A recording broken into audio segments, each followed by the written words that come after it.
Music ఒకటే కాదు, cinematography కూడా ఈ సినిమాకి తోడైందనమాట. Ilayaraja wonderful music. అశోక్ కుమార్ అనే ఫేమస్ సినిమాటోగ్రఫర్ ఉన్నారు. 125 మూవీస్కి ఆయన చేశారు సినిమాటోగ్రఫర్గా. కొన్ని సినిమాలకి డైరెక్షన్ కూడా చేశారు.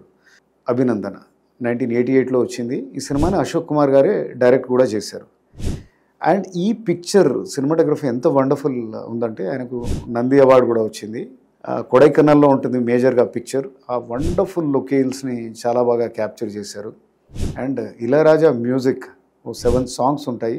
ఇళయరాజా క్యారియర్లోనే తెలుగులో ఇది ఆయనకి ద బెస్ట్ ఆల్బమ్ అంటారనమాట. ఓకే.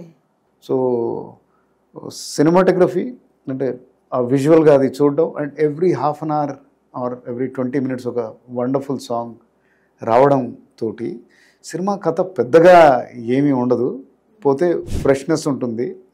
యాక్టర్స్లో కార్తీక్ అప్పుడే 1-2 సినిమాల్లో మనకు పరిచయం అయ్యాడు. లైక్ మౌనరాగం, అన్వేషణ ఇలాంటి పిక్చర్స్ తోటి. అట్లాగే శోభన కూడా పర్హాప్స్ ఫస్ట్ పిక్చర్ తెలుగులో తెలియదు నాకు.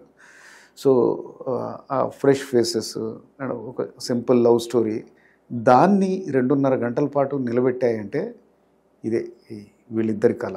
ఓకే. గమ్మత్తు అనే విషయం ఏంటంటే ఈ సాంగ్స్ అన్నీ కూడా ఇళయరాజా గారు తన వేరే సినిమాల నుంచి తీసుకొని అదే ట్యూన్స్ని తీసుకొని ఇందులో పెట్టారు. 3-4 సాంగ్స్ అనమాట. ఫర్ ఎగ్జాంపుల్ అదే నీవు అనే చాలా పాపులర్ సాంగ్ ఉంటుంది.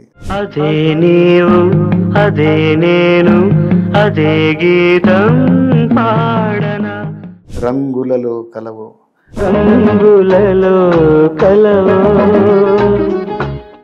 దెన్ మంచు కురిసే వేళలో, కురిసే వేళలో మల్లె విరిసేదెందుకో,